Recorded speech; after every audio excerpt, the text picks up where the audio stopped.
Estamos con Catalina Martínez Coral. Ella, en Colombia, es directora del Centro para los Derechos Reproductivos, una entidad que ha estado fuertemente vinculada al proceso que desembocó en la sentencia del Tribunal Constitucional que descriminalizó la interrupción del embarazo, el aborto, hasta la semana 24. Catalina, ¿cómo estás? ¿Qué tal? Muy bien, César, muchas gracias por invitarme. Al contrario, muchas gracias por estar con nosotros. Comencemos con un estado de la cuestión. ¿Cómo puedes resumir el proceso para quienes hemos estado atentos a este resultado? Sí, bueno, tenemos una sentencia que fue votada, como tú bien dices, 5 contra 4, 5 a favor de despenalizar el aborto hasta la semana 24, y de ahí en adelante siguen rigiendo las causales que ya existían en el país desde el año 2006. Es una sentencia muy importante que avanza el acceso al aborto en el país, dejando una etapa libre hasta la semana 24 en donde no va a haber criminalización, es decir, en donde el delito deja de existir, y parte, digamos, de la lucha de quienes firmamos la demanda y quienes hemos estado adelantando la discusión pública era precisamente esa, ¿no? Hacerle entender a la Corte por qué el delito tal y como estaba en el Código Penal, estaba vulnerando derechos fundamentales de las mujeres, adolescentes y niñas en el país. En tu evaluación, ¿cómo ha reaccionado la sociedad colombiana? Este es un debate difícil.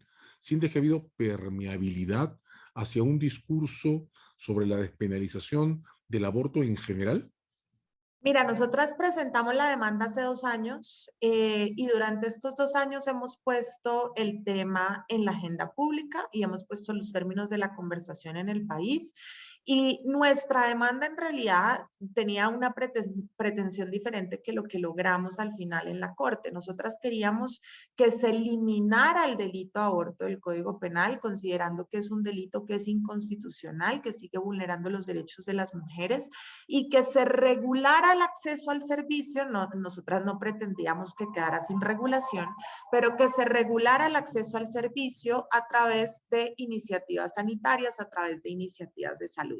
Y esos fueron los términos de la conversación que nosotras le propusimos al país, explicándole finalmente quiénes eran las que terminaban siendo criminalizadas, quiénes eran las que morían, digamos, a causa de este delito de aborto, que en su mayoría eran las mujeres que vivían en mayor situación de vulnerabilidad, eran las mujeres que vivían en zonas rurales, eran las mujeres que vivían en situación de pobreza.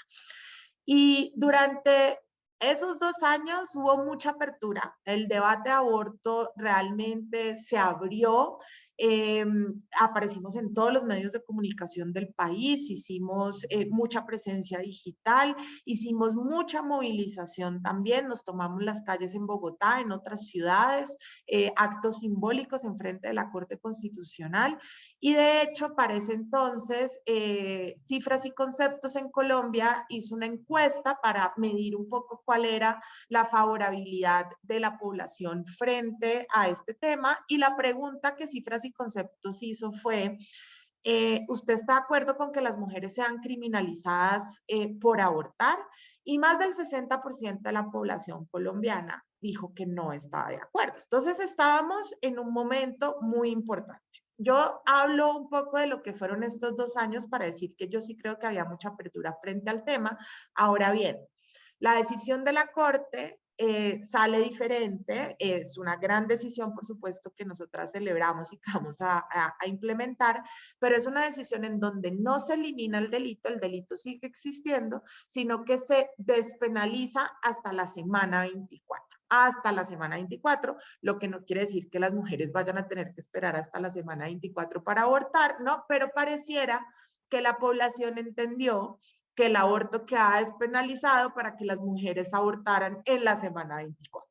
Entonces, el término de la semana 24 ha generado mucha polémica en el país y yo creo que ahora el reto, nuevamente, para volver a ganar favorabilidad en la opinión pública, es explicar por qué es importante ese límite de tiempo, es explicar que las mujeres no se van a sentar a esperar hasta llegar hasta la semana 24, es hacer mucha pedagogía frente a la decisión. Una votación dividida y una sentencia que no corresponde milimétricamente al contenido de la demanda. Si seguimos tu relato, el movimiento de mujeres en Colombia perseguía la descriminalización total de la interrupción del embarazo o aborto, y lo que ha obtenido es una descriminalización hasta la semana 24, en una votación además dividida. ¿Cómo resumirías o graficarías lo que podríamos llamar el discurso de resistencia frente a esta propuesta afirmativa? Sí, bueno, la Corte lo que hace es considerar que el derecho a la vida, que está reconocido en nuestra Constitución, es un derecho que, si bien no es absoluto, es incremental y progresivo. Poco lo mismo que dijo la Corte Interamericana de Derechos Humanos en el caso Artavia Murillo. Entonces, que pues no es lo mismo, por supuesto, un embarazo de un tercer trimestre de gestación a un embarazo de primer trimestre de gestación a uno de tercer trimestre de gestación. Y la Corte, entonces, considerando precisamente esa protección incremental de la vida prenatal, considera que el límite de la semana 24 es el único límite razonable, digamos, en donde se podría despenalizar, porque médicamente existe la posibilidad de que después de la semana 24 exista viabilidad fuera del útero. Entonces, la Corte considera que se despenaliza hasta la semana 24, que es el límite de la viabilidad, y de ahí en adelante siguen rigiendo las causales existentes, que son esos casos extremos en donde las mujeres sí o sí tendrían que poder acceder al aborto sin límite gestacional, que son cuando su vida esté en riesgo a causa del embarazo, su vida o su salud, cuando el embarazo sea el resultado de una violación sexual o cuando exista una malformación del feto incompatible con la vida fuera del útero. Me pregunto si la regla de la semana 24, desde tu punto de vista, podría convertirse en un hito, podría prender en las discusiones que en los demás países de la región empezamos a tener o tenemos abiertas sobre la descriminalización de la interrupción del embarazo o del aborto. Pues yo creería que podría aprender teniendo en cuenta que pues realmente es el único límite que no es arbitrario, que no se pone porque hay, pongamos un límite 12, pongamos un límite 14, pongamos uno de 16, porque existen cantidad de límites a la etapa gestacional para acceder al aborto libre, pero yo sí considero que el único que tiene una razón, digamos, argumentativa detrás es este de la semana 24, que tiene que ver con un tema científico que es la viabilidad. Entonces, creo que bajo ese criterio podría ser importante explorar cómo otros tribunales lo van a revisar. Ahora bien, yo, Catalina Martínez, considero que las cortes constitucionales no deberían ser quienes pongan ese límite gestacional. Es decir, yo sí considero que la corte en Colombia debió haberse pronunciado sobre la inconstitucionalidad del delito, o sea, en su totalidad, y que después esa regulación y esa protección incremental de la vida prenatal, porque es que esa protección incremental no iba a dejar de existir si se regulaba en el ámbito de la salud. Y si lo regulamos en el ámbito de la salud y ponemos los límites en el ámbito de la salud, eso también nos permite que se abran unas mesas en donde podamos conversar con expertos y expertas, de la salud pública, ¿no? Entonces, que realmente legitime también la reglamentación desde un punto de vista médico y de salud. Entonces, esa sería, digamos, mi crítica a la decisión de la Corte, por más de que, vuelvo y repito, la celebro y la voy a implementar y voy a trabajar por la implementación, es que yo sí considero que la Corte pudo ir más allá, eliminar un delito que ahorita además queda obsoleto completamente, porque queda despenalizado hasta la semana 24 y de ahí en adelante aplican las causales. El delito sigue existiendo solo por un acto simbólico en realidad en este momento. Entonces, eliminen el delito y hagan esas protecciones, porque esas protecciones seguirán existiendo, pero háganlas en el ámbito de la salud. Entonces, esa sería un poco mi crítica a la decisión y el llamado a las Cortes Constitucionales de declaremos inconstitucional un delito que en realidad ha resultado ser inefectivo tanto para proteger a las mujeres como para proteger a la vida prenatal, regulemos en el ámbito de la salud y hagamos las protecciones debidas en el ámbito de la salud. Claro, este es el tipo de sentencias que en el Perú llamamos innovativas, sentencias en las que el Tribunal Constitucional además de resolver una controversia, pone en el ordenamiento una regla. Aquí tenemos muchísimas discusiones también sobre el modo en que debe administrarse esta facultad del Tribunal Constitucional.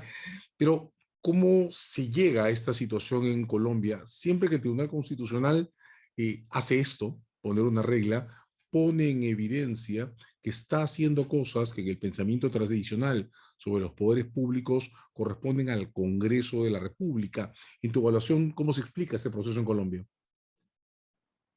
Mira, los movimientos de mujeres en Colombia y yo creo que alrededor de los países de Latinoamérica, pero voy a hablar de Colombia, llevamos muchos años tratando de avanzar este tema en el Congreso. O sea, yo creo que se han presentado más de 30 proyectos de ley al Congreso, ninguno ha sido discutido y ninguno ha sido parte de la agenda y ninguno ha sido centro de la agenda.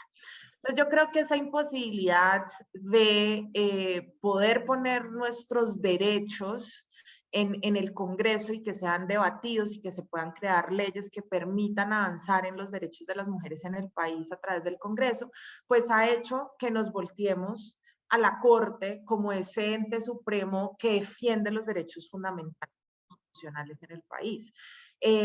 Recordemos que la primera sentencia de aborto que existe en el país, en Colombia, es del 2006 y fue la que despenalizó el aborto por causales. Es decir, nosotras tenemos aborto por causales desde el 2006, también a través de una decisión de la Corte Constitucional, en donde después de haber intentado el Congreso por diferente tiempo, no se logró avanzar y se decidió poner una acción de inconstitucionalidad en donde en ese momento, pues por supuesto, se impugnaba el artículo del delito de aborto, que tenía una prohibición total, explicando pues precisamente cómo esto vulneraba el derecho a la salud de las mujeres. Años después, 16 años después más o menos, también se trata, digamos, de avanzar temas en el Congreso, no se logra y durante todo este tiempo se hace una documentación muy importante acerca de los obstáculos que las mujeres siguen enfrentando en el país, inclusive con un modelo de causales, ¿no? O sea, el modelo de causales al final no terminó siendo suficiente porque el hecho de que el delito de aborto seguía existiendo y que teníamos el delito y el servicio de salud y el derecho, creó mucha confusión en la práctica. Entonces había muchos profesionales de la salud que no sabían o no querían interpretar de una manera, digamos, abierta el procedimiento, muchas veces se negaba, por desconocimiento, se hacían rebotes administrativos, etcétera. Entonces, esto, después de haberlo documentado durante muchos años, nos dio lugar a volver a presentar otra demanda ante la Corte Constitucional, ya con diferentes pretensiones, ¿no? Es decir, no solamente aquí se estaba vulnerando el derecho a la salud, sino que además el delito seguía constituyendo discriminación porque las mujeres que no estaban accediendo al servicio eran las más vulnerables y pues además con una gran argumentación acerca de la libertad de conciencia y cómo que una mujer no pueda decidir según sus propias razones, termina vulnerando también esa libertad de conciencia. Entonces se trae otra demanda con otros argumentos que empiezan a robustecer muchísimo más el acceso al derecho y la Corte finalmente nos da la razón en esta decisión en donde despenaliza hasta la semana 24. Pero nuevamente, nosotras consideramos que la Corte es un lugar idóneo para hacerlo porque lo que nosotras le planteábamos a la Corte era que revisara si el delito de aborto, tal y como estaba especificado, estaba o no acorde a la Constitución. Y eso fue lo que la Corte responde, ¿no? O sea, básicamente dice, de efectivamente, como está, se están vulnerando estos derechos fundamentales y entonces tenemos que hacer una adecuación normativa para que el Código Penal esté acorde a la Constitución. Y esto además teniendo en cuenta que el Congreso, que sería un foro en donde se podrían discutir estos temas también, nos ha cerrado la puerta durante años. Es una acción que va a un tribunal de justicia y no al Congreso.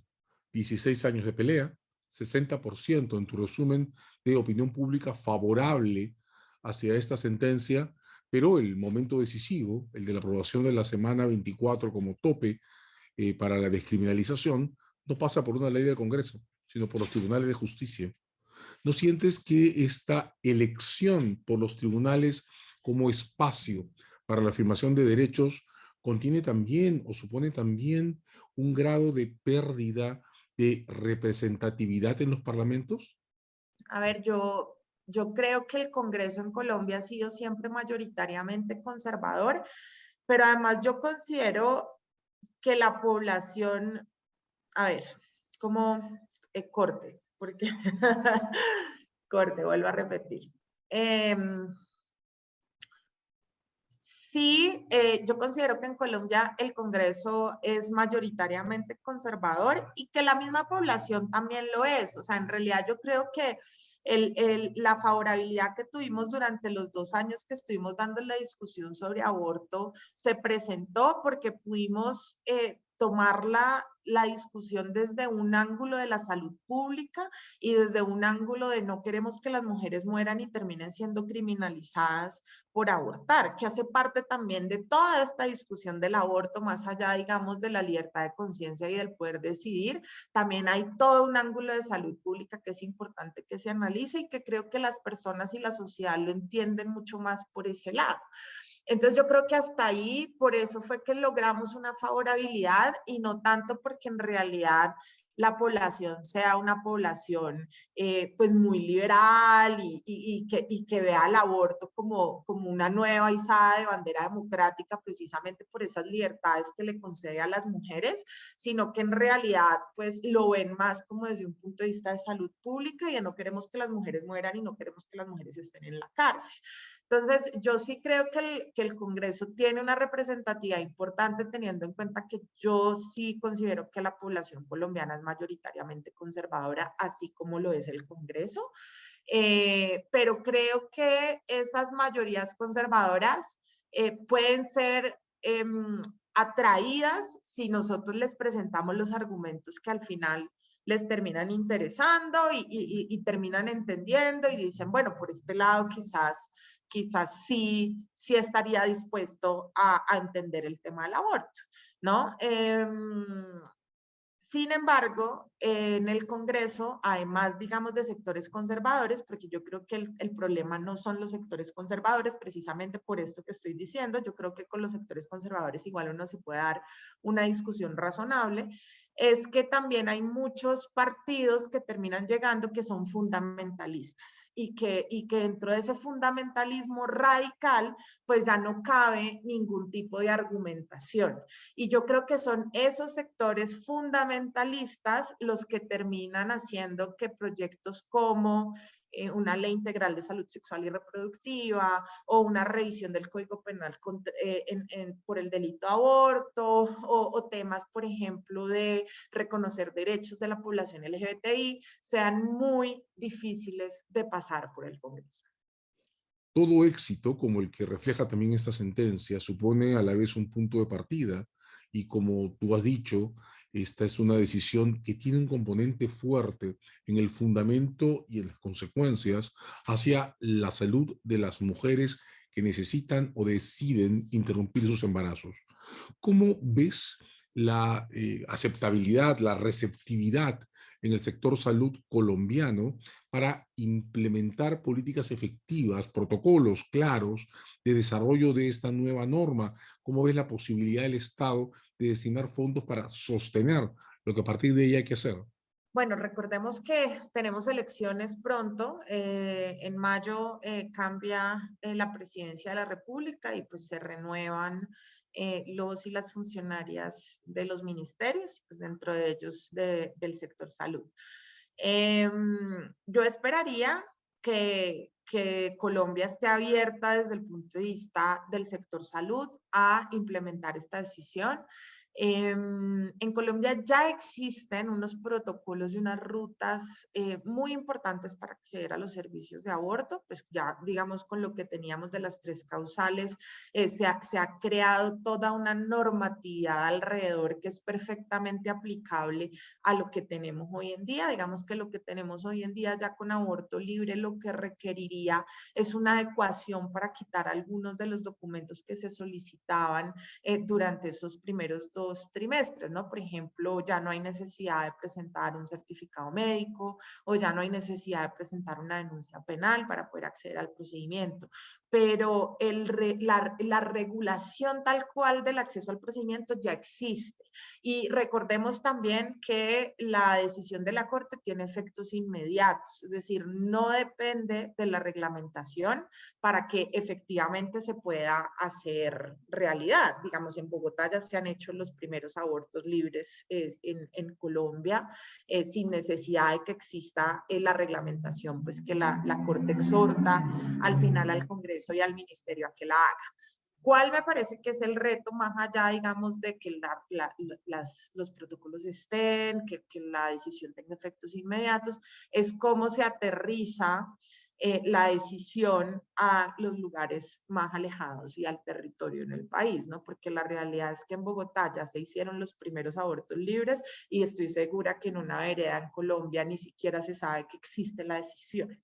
Entonces, ¿cómo logramos aterrizarlo? Y yo creo que ese es el reto del siguiente gobierno en cuanto al derecho al aborto en el país, es cómo se crean protocolos que permitan capacitar al sector salud a lo largo del territorio nacional y que todas estas rutas y protocolos que ya existen también entren dentro de las mallas de los sectores de salud pues más alejados para que el acceso sea una realidad y no siga siendo un motivo de discriminación para las mujeres. Catalina, desde el Perú, todo nuestro respeto, toda nuestra solidaridad y nuestra mirada permanente en el modo en que se desarrollan estas cosas en Colombia. Muchas gracias por esta entrevista.